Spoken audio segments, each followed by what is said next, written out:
आपल्या सगळ्या विद्यार्थी मित्रांना किंवा जे सगळे तुमचे ज्युनियर्स आहेत यांना एक काय मार्गदर्शन करताल की जेव्हा ते स्पर्धा परीक्षा किंवा ॲज अ सिव्हिल इंजिनियर म्हणून स्वतःला बघतात त्या क्षेत्राकडे, तर यासाठी तुम्ही काय मार्गदर्शन करतात? आपण ज्यावेळी म्हणतो की कोर ब्रांच, की ज्याच्यामध्ये civil engineering is one of the core branch, तर कोर ब्रांचेस बद्दल काय सांगताल आपल्या सगळ्या विद्यार्थी मित्रांना?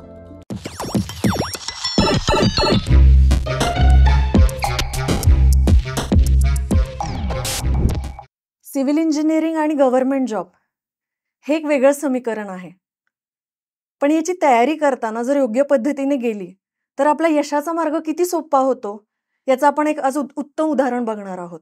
यासाठी आज मी स्वागत करते बीरा नरबते यांचं MIT अकॅडमी ऑफ इंजिनिअरिंगच्या पॉडकास्टमध्ये. नमस्कार बीरा. नमस्कार मॅम, खूप छान वाटलं आपण इथं मला बोलवलं. आज इथं बोलवण्याचं तुम्हाला कारण म्हणजे खूप कमी वेळामध्ये आपण एक यशाचा मार्ग गाठतो आणि हे मार्ग गाठताना खरं तर त्या व्यक्तीला माहिती असते की आपण त्याच्या मागं किती कष्ट केलेत, किती परिश्रम केलेत, पण पहिल्याच झटक्यात यश मिळतं. तर याबद्दल तुम्ही काय सांगता? खरंच मॅम, खूप छान वाटलं ज्यावेळी रिझल्ट लागला. ती तारीख होती 18 जून आणि मला 7:30 वाजण्याच्या आसपास मला समजलं होतं माझी मार्क्स आणि अर्ध्या पाऊण तासात मला माझी रँक समजली. रँक समजेपर्यंत मी शुअर नव्हतो सिलेक्शन झालं आहे का नाही हे माहीत नव्हतं. परंतु ज्यावेळी मला समजलं की ऑल महाराष्ट्र माझी 17वी रँक आहे, त्यावेळी समजून गेलं की माझं सिलेक्शन झालेलं आहे. आणि तिथून पुढचं जे 3-4 तास होते हे माझ्यासाठी खूप म्हणजे कॉल्स चालूच होते आणि काही समजत नव्हतं म्हणजे काय झालं आहे किंवा ॲक्च्युअलमध्ये काय घडलं आहे. खूप छान वाटलं मला त्या दिवशी. तुम्ही आता ज्या पदावरती तुमची नेमणूक होणार आहे तर ती सब इंजिनियर ही पोस्ट आहे, बरोबर?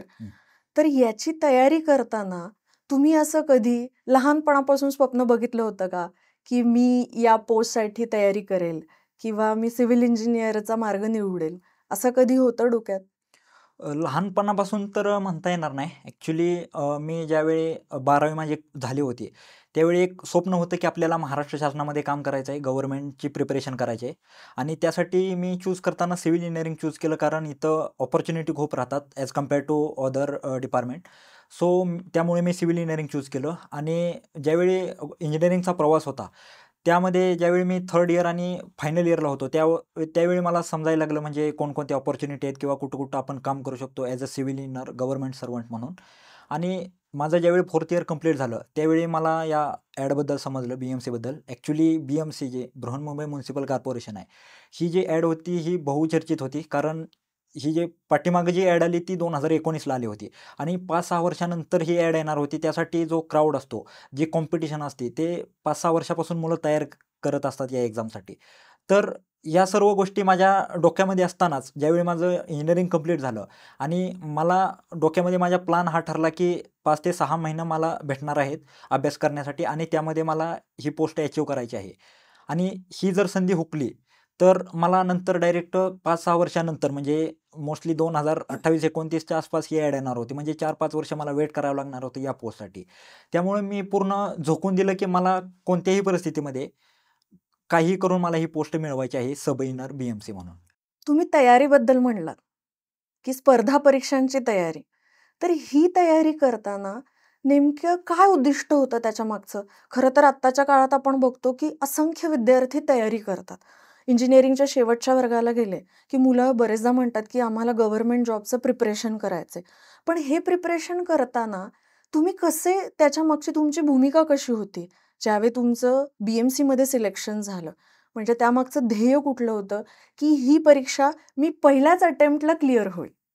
तर मॅम, ध्येय म्हणजे ज्यावेळी इंजिनिअरिंग कंप्लीट झालं आणि मला ज्यावेळी या पोस्टबद्दल क्रेज समजली किंवा कॉम्पिटिशन समजली, त्यावेळी मनामध्ये एक गाठ बांधली होती की जे कॉम्पिटिशन आहे त्याचा मला जास्त विचार करायचा नाही किंवा 4-4 वर्षापासून जे मुलं प्रिपरेशन करत आहेत त्यांचा जास्त विचार करायचा नाही. स्वतःवरती एक कॉन्फिडन्स ठेवायचा आहे की मी ही पोस्ट अचीव्ह करू शकतो किंवा मला मिळवायची आहे. आणि मनामध्ये हेच गोष्ट मी ठरवून होतो आणि स्वतःचीच कॉम्पिटिशन करायचो की ज्यावेळी मी प्रिपरेशन करतोय, जर एखादी टेस्ट सिरीज देतोय तर मला मागच्या टेस्टपेक्षा या टेस्टमध्ये कसं वरती जाता येईल, त्याच्यापेक्षा जास्त मार्क्स कसे घेता येतील, असं मी फक्त स्वतःशीच कॉम्पिटिशन ठेवत होतो. तयारी करताना आपण जरा थोडं विषयांचं जर बोललोत यावेळी की खरं तर इंजिनिअरिंगच्या 4 वर्षांमध्ये तुम्ही असंख्य विषय शिकता, पण तुम्ही ज्यावेळी त्या स्पर्धा परीक्षेची तयारी करताय, तर असा त्यावेळी कुठला फोकस्ड होता का, की मी या विषयाचा जास्त अभ्यास करेल किंवा याप्रमाणे या विषयाला वेटेज आहे किंवा असं कॅटेगराइज्ड केलेलं आहे. असं कुठल्या पद्धतीने तुम्ही त्याचा अभ्यास केला? ॲक्च्युली मॅम असं वेटेज वगैरे मला तर वाटतं, की प्रिपरेशन करणाऱ्या मुलांनी असं जास्त विचार करू नये, या सब्जेक्टला जास्त वेटेज आहे किंवा कारण ॲज अ सिव्हिल इंजिनिअर आपण 18 ते 20 सब्जेक्ट शिकत असतो 4 वर्षामध्ये आणि ते सर्व सब्जेक्ट एकत्र आपल्याला एका एक्झाममध्ये 120 मिनिट जे पण ड्युरेशन असेल त्यामध्ये आपल्याला द्यायचे असतात. त्या 18 विषयाचा अभ्यास करून आपल्याला ती एक्झाम द्यायची असते. तर मला असं वाटतं, की पर्टिक्युलर एखाद्या सब्जेक्टवरती फोकस करून किंवा महत्त्वाच्या कन्सेप्टवरती फोकस करून कोणतीही एक्झाम क्रॅक होत नाही. तर त्याला आपल्याला कोणताही सब्जेक्ट असेल पूर्ण डीपमध्ये शिकावं लागतो एकदा तरी ॲटलीस्ट आणि ते गो थ्रू झाल्यानंतर ना, आपण मग कोणतीही एक्झाम असेल ती आरामात आपण क्रॅक करू शकतो. स्पर्धा परीक्षांना सामोरं जाताना इंजिनिअरिंगच्या 4 वर्षांमध्ये जे तुम्ही घडलात, तर त्याचा याचा इथे कुठे फायदा झाला का तुम्हाला? हां, नक्कीच मॅम. ज्यावेळी आपण इंजिनिअरिंगला मेजर प्रोजेक्ट, मायनर प्रोजेक्ट करत असतो, त्यावेळी जे आपल्याला प्रेझेंटेशन करायचं असतं, त्यामागे आपण रिसर्च करत असतो एखाद्या सब्जेक्टवरती. तर ते रिसर्च करण्याची मेथड असेल, अ, ते स्किल खूप यूज होतं ज्यावेळी आपण प्रिपरेशन करत असतो. डिफरंट सोर्स आपण यूज करत असतो, तर ते मॅच करण्यासाठी खूप यूज झाला त्याचा मला.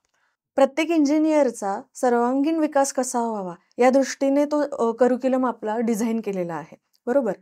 आता हे तुम्ही ज्यावेळी ही स्पर्धा परीक्षेची ज्यावेळी तयारी केली, तर त्यावेळी तुम्हाला तुमच्या घरातून काही असा बॅकग्राऊंड होता का, की कोणी बाबा इंजिनिअर आहे आणि त्यांच्याकडून तुम्हाला मार्गदर्शन मिळालं? काही तुमची स्वतःची लढाई होती?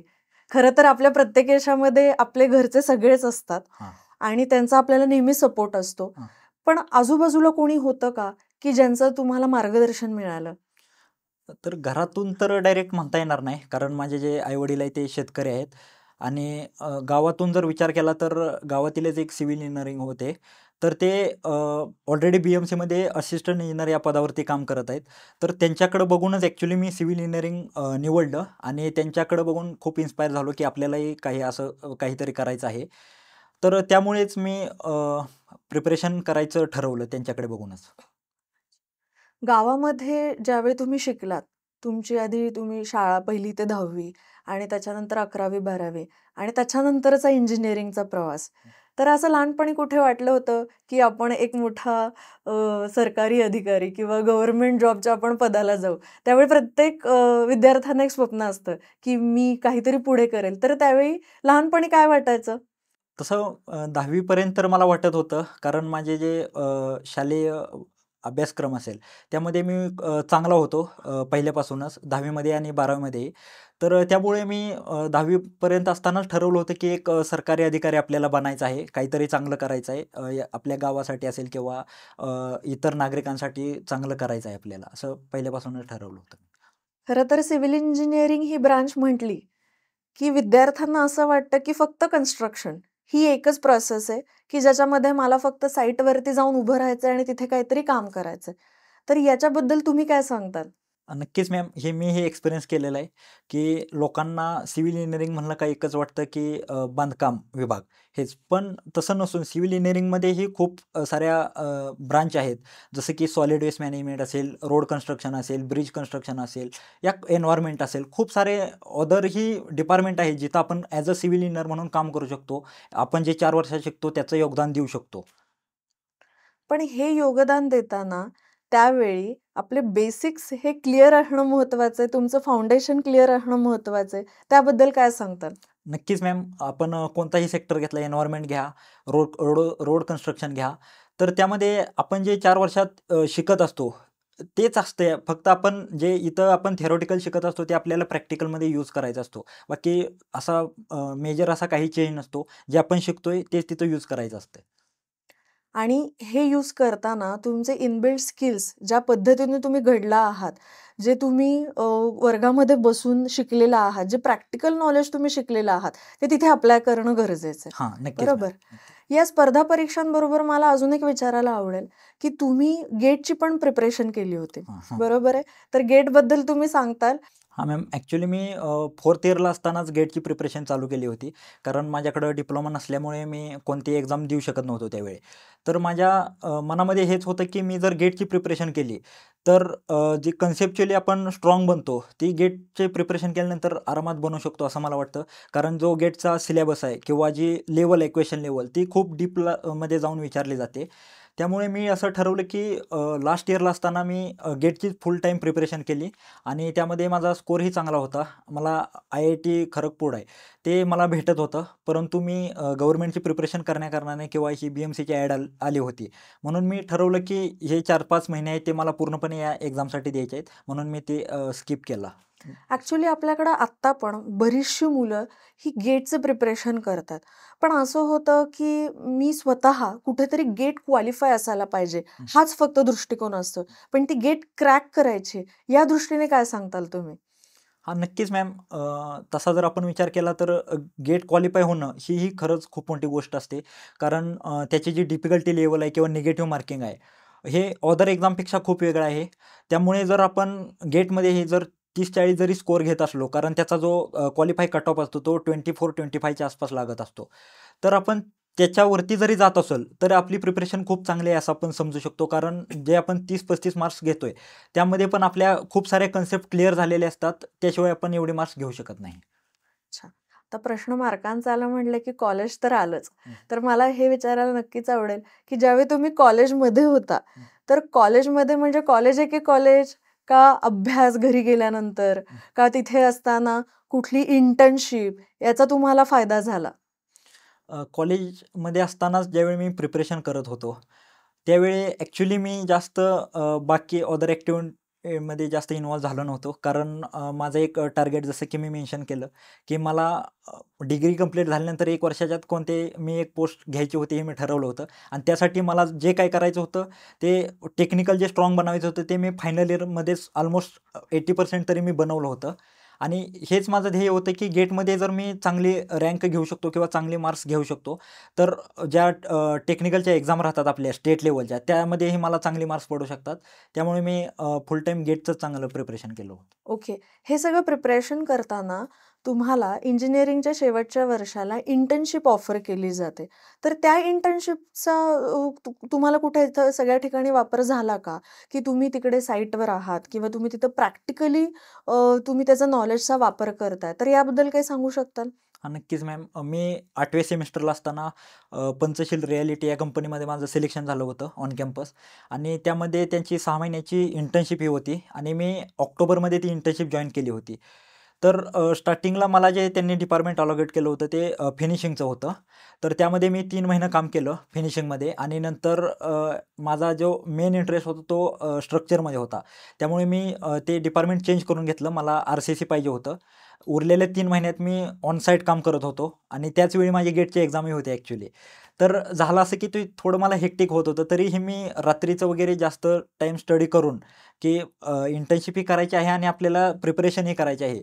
ही दोन्ही गोष्टी एकत्र आणून पण म्हणजे शेवटपर्यंत केलं. गेटचीही प्रिपरेशन केली आणि इंटर्नशिपही कंप्लीट केली. म्हणजे इंटर्नशिपचा तुम्हाला प्रॅक्टिकली आपल्या आयुष्यात पण कसा उपयोग होतो याचं तुम्ही आता उदाहरण सांगितलं. हे सगळं करत असताना अ, ज्यावेळी तुम्ही कॉलेजमध्ये होतात, तर तुमचे कोणी फ्रेंड्स होते, तर यांच्याबरोबर सगळ्यांच्या बरोबर तुम्ही कसे घडलात? कारण आता तुम्ही एका पोस्टवरती जाताय, की सब इंजिनिअर म्हणून. तर ऑफकोर्स आता पुढे बघताना नेहमीच बीरा नरबत सब इंजिनिअर किंवा त्याच्या पुढच्याही पोस्टला तुम्ही जाणारच आहात. तुमच्या यशामागे तेवढे त्याचे कष्ट आहेत. तर हे सगळं बघताना तुम्हाला आता कसं वाटतं, की मित्र, घरचे किंवा कॉलेज म्हणा, की या सगळ्यांचं तुमच्या आयुष्यावरती तुम्ही कसा परिणाम झाला किंवा कसे घडलात? नक्कीच मॅम. एक ॲस्पायरंट म्हणून किंवा एखादा जर स्पर्धा परीक्षेची तयारी करत असेल, तर तुम्ही जे म्हणला की घरचे असतील किंवा मित्रपरिवार असेल, तर या गोष्टी खूप मॅटर करतात. कारण जर आपला जो मित्रपरिवार आहे किंवा आपला जो गायडर आहे, आपण ज्याच्याकडून गाईडन्स घेत असतो, या जर गोष्टी आपण चांगल्या निवडल्या, आपले जे मित्र आहेत, तेच जर कोणत्या बाकी एक्झामची प्रिपरेशन करतायत किंवा सेम ॲस्पायरंट आहेत, तर एक मोटिव्हेशन आपल्याला भेटत असतं, की तो अभ्यास करतोय तर आपणही केला पाहिजे किंवा त्याच्यापेक्षा आपण जास्त हेल्दी कॉम्पिटिशन आपण जे हं, म्हणतो, हं, हं. ते आपण मला वाटतं, की केलं पाहिजे त्या मित्रासोबत. ना की असं की तो 3 तास करतोय तर मी फक्त 2 तास करू किंवा असं मला नाही वाटत मला असं वाटतं केलं. हा महत्वाचा मुद्दा आहे की कॉम्पिटिशन ही नेहमी हेल्दी व्हायला पाहिजे. हं. फक्त ना की बाबा तू तिसरा मग मी दुसरा का? हं. आपण सगळेही बरोबरीने पुढे जाऊ शकतो आणि जिथे आपल्याला अडी-अडचणी आहेत, तिथे आपण एकमेकांना विचारून त्यांचं मार्गदर्शन घेऊन पण आपण त्याच्यावरती मात करू शकतो. हं. नक्कीच. या सगळ्या प्रवासामध्ये आता आई-वडिलांना कसं वाटतंय? आता ज्यावेळी तुमची पोस्टिंग झाली आहे सब इंजिनियर म्हणून, हं. तर आई-वडिलांना म्हणजे तुम्हाला तुम्हाला कळालं, की तुमची आता पोस्टिंगसाठी निवड झालेली आहे. त्यावेळी आई-वडिलांबद्दल म्हणजे काय सांगताल त्या क्षणाबद्दल? नक्कीच मी जितका खुश होतो त्यापेक्षाही कितीतरी पटीने जास्त माझे आई-वडील जास्त खुश होते. कारण लहानपणीपासून त्यांचं एक स्वप्न होतं, की मुलं कोणत्याही आई-वडिलांचं एक स्वप्न असतं, की आपली मुलं चांगल्या स्टेजला गेली पाहिजेत, चांगल्या जॉबला लागली पाहिजेत आणि तसंच माझ्याही बाबतीत होतं. ज्यावेळी रिझल्ट लागला, त्यावेळी मी पहिला फोन आईला केला होता आणि अक्षरशः माझ्याही डोळ्यात आणि आईच्याही डोळ्यात आनंदाश्रू होते, ते की आम्ही ज्यावेळी आता माझं बघू शकतो. की सिलेक्शन माझं ज्यावेळी झालं, जो संघर्षाचा प्रवास होता, की पहिलीपासून आपण ज्यावेळी 15-16 वर्षे शिकत असतो, तो जो प्रत्येक स्टेजला आपण एक वेगवेगळी चॅलेंजेस आपण फेस करत असतो आणि ते आपले आई-वडील बघत असतात. ते आर्थिक अडचणी असतील किंवा बाकी दुसऱ्या अडचणी असतील. तर यामध्ये जो आपल्याला साथ देत असतात, ते फक्त आई-वडील असतात आणि ते सर्व संघर्ष बघत-बघत त्यांनी यश बघितलं. त्यामुळे मीही आणि माझे आई-वडीलही खूप खुश होते, ज्यावेळी रिझल्ट पब्लिश झाला होता त्यावेळी. अगदीच. प्रत्येक विद्यार्थ्यांच्या आयुष्यामध्ये जेव्हा ते यशाचा एक मार्ग गाठतात, तर आई-वडिलांचा त्याच्यामध्ये खूप मोठा वाटा आहे. त्याबरोबर कॉलेजचाही, तुमच्या आजूबाजूच्या संगतीचाही, की तुमचे मित्र कसे आहेत, हं. तुम्हाला एक हेल्दी एन्व्हायर्नमेंट तिथे आहे का, हं. या सगळ्यांचाच. खरं तर मला हे विचारायचं की सिव्हिल इंजिनिअरिंग ही ब्रांच आपण ह्याच्याबद्दल आता आपण अपॉर्च्युनिटीज बोललो, की तुम्ही या पोस्टवरती जाणार आहात. तिथं तुम्हाला आता वेगवेगळ्या प्रकारचं वर्क हँडल करायचंय. बट या ब्रांचकडे बघताना तुमचा दृष्टिकोन काय होता ज्यावेळी तुम्ही 12वी केल्यानंतर तुम्हाला कळालं की तुमची सिव्हिल इंजिनिअरिंग या ब्रांचसाठी सिलेक्शन झालंय? हं. तर मी ज्यावेळी सिव्हिल इंजिनिअरिंग चूज केलं होतं, त्यावेळी मोस्टली काय होतं, लोकांना याबद्दल जास्त माहीत नसतं. सिव्हिल इंजिनिअरिंगमध्ये जसं मी मेन्शन केलं होतं, बांधकाम विभाग हाच फक्त लोकांना माहीत असतो. परंतु त्यामध्ये अदरही खूप अपॉर्च्युनिटी असतात आणि प्रत्येकाच्या एक इंटरेस्टनुसार विद्यार्थी चूज करत असतात. जर सिव्हिल इंजिनिअरिंगमध्ये जर बद्दल जर बोलायचं झालं, तर तिथं 2 ते 3 चांगले ऑप्शन राहतात, जे की एक गव्हर्नमेंट जॉब, जसं की मी म्हणलं अदर ब्रांचेस आहेत.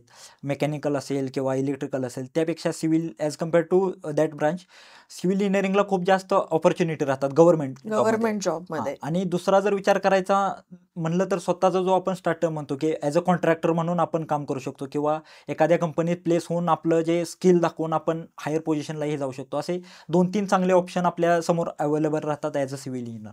कारण आता बरेचदा असं होतं, की 12वीला म्हणजे ही खरं तर परिस्थिती अशी कधी-कधी होते, की 12वीला मला कमी मार्क मिळाले, तर मी सिव्हिल इंजिनिअरिंगकडे जातो. हां. असं पण कधी-कधी असतं. हं. तर ज्यावेळी तुम्ही सिव्हिल इंजिनिअरिंग ही ब्रांच सिलेक्ट केली, तर इट वॉज डिटरमाइंड, हां.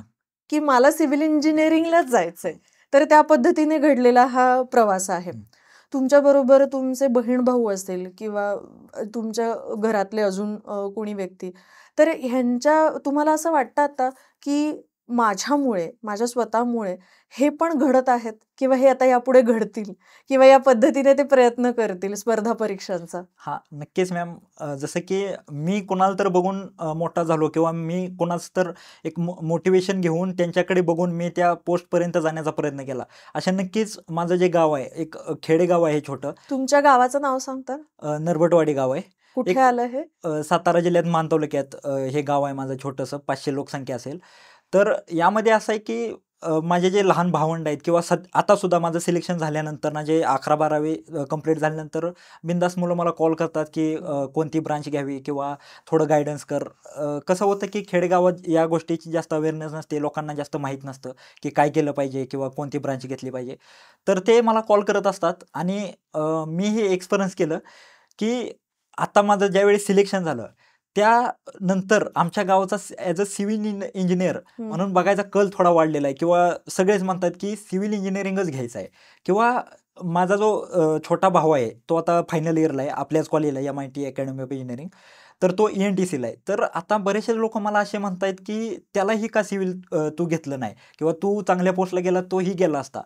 परंतु लोकांनी हेही विचारात आणलं पाहिजे की प्रत्येकालाच यश लगेच भेटल किंवा भेटू शकतं असं काही नाही किंवा प्रत्येकाला गव्हर्नमेंट जॉब भेटू शकतो. त्यामुळे माझी विचारसरणी अशी होती त्याला ENTC घेण्यामागे त्याचाही इंटरेस्ट IT मध्ये जास्त होता. त्यामुळे आम्ही डिसाईड केलं की तुला जर IT घ्यायचं आहे तर ENTC तो बिंदास चूज करू शकतो. कारण तिथं हार्डवेअर आणि सॉफ्टवेअर दोन्ही पण ऑप्शन अवेलेबल राहतात. त्याच्या इंटरेस्टनुसार तो जाऊ शकतो. अगदीच. हां. म्हणजे खरं तर या सगळ्यांमागं आपला स्वतःचा इंटरेस्ट कशामध्ये, आपल्याला कशामध्ये काम करायला आवडेल, फक्त पैसे कमवणं हा मुद्दा नसून त्याच्यामध्ये आपल्याला आवड पण निर्माण झाली पाहिजे हे तितकंच जास्त महत्वाचं आहे. आणि त्याप्रमाणे आपण आपली उद्दिष्ट ठरवायला पाहिजेत की आपल्याला काय करायचं आहे ते नेमकं. नक्कीच. हे सगळं करत असताना ज्यावेळी तुम्ही विचार केलात की गव्हर्नमेंट जॉब आहे आणि प्रायव्हेट जॉब हे 2 वेगवेगळे प्रकारचे जॉब आहेत. आत्ता आपण ज्या पद्धतीने सगळे आपल्या बाजूला परिस्थिती आहेत, तर देअर आर मेनी अपॉर्च्युनिटीज इन्फ्रास्ट्रक्चरमध्ये. आपल्या आजूबाजूला इतक्या साऱ्या गोष्टी घडतात की ज्याच्यामध्ये रोड्स असू दे, मेट्रो असू दे, ब्रिजेस असू दे, असंख्य काम चाललंय. तर हे करताना असं नाही कधी वाटलं की आपण प्रायव्हेटमध्ये पण तेवढ्या पद्धतीने करू शकतो, तेवढ्या पोटेन्शियली? नक्कीच मॅम आपण प्रायव्हेटमध्येही करू शकतो. फक्त विषय असतो प्रत्येकाचा एक इंटरेस्ट असतो की जसं मी 12वीतच ठरवलं होतं की मला गव्हर्नमेंटमध्येच करायचं आहे.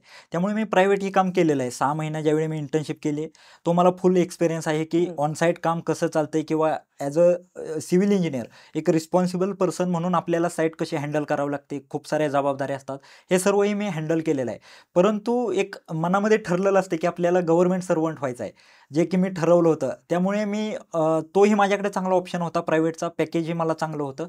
परंतु पहिल्यापासून एक प्री डिटरमाइन असल्यासारखं झालं. त्यामुळे मी तो जॉब स्किप केला आणि प्रिपरेशन चालू ठेवली माझ्या या.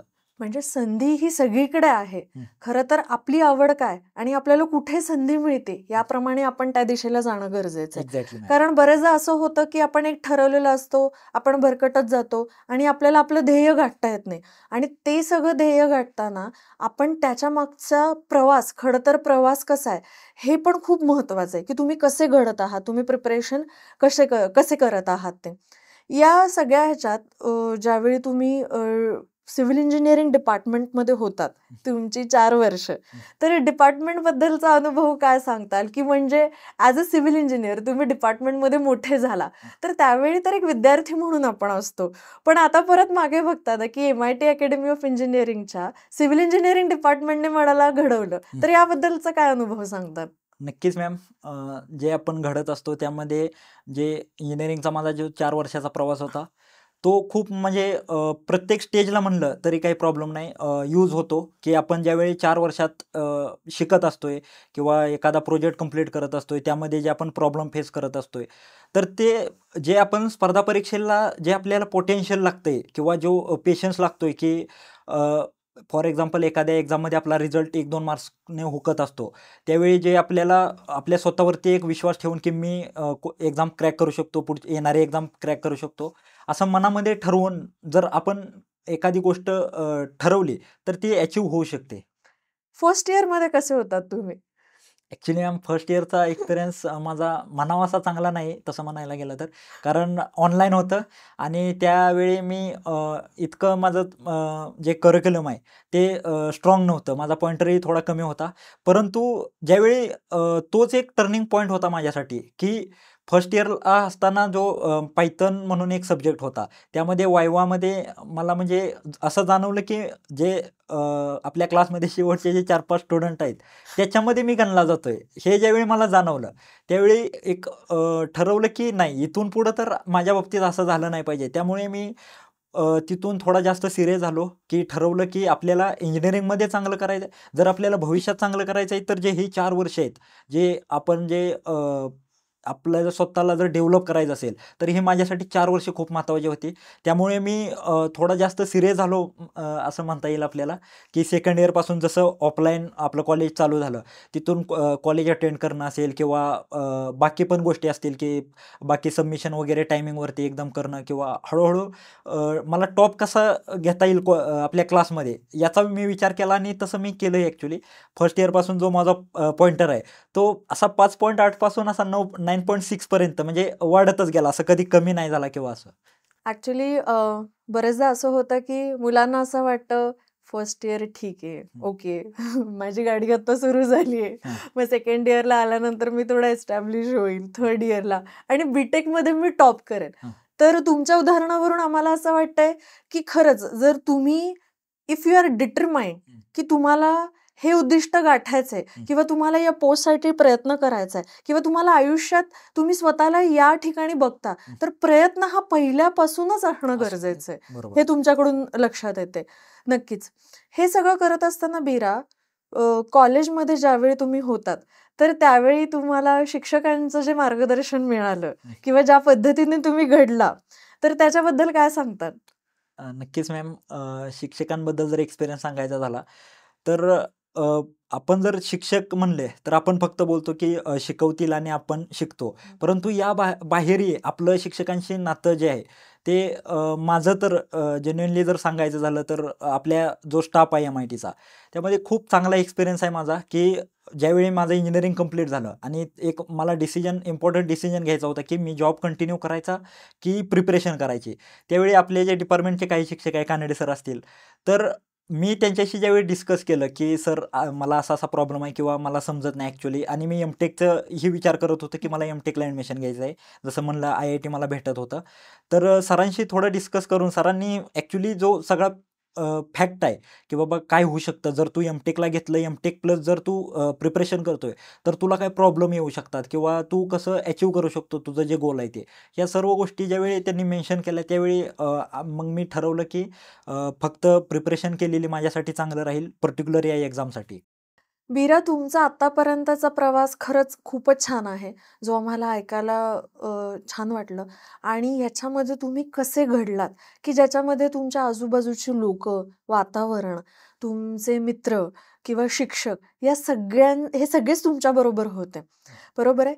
आता खरं तर हे सगळं करताना किंवा आता तुम्ही एका पोस्टवरती गेलेला आहात, तर तुम्ही आपल्या सगळ्या विद्यार्थी मित्रांना किंवा जे सगळे तुमचे ज्युनियर्स आहेत यांना एक काय मार्गदर्शन करताल, की जेव्हा ते स्पर्धा परीक्षा किंवा ॲज अ सिव्हिल इंजिनियर म्हणून स्वतःला बघतात त्या क्षेत्राकडे, तर यासाठी तुम्ही काय मार्गदर्शन करतात?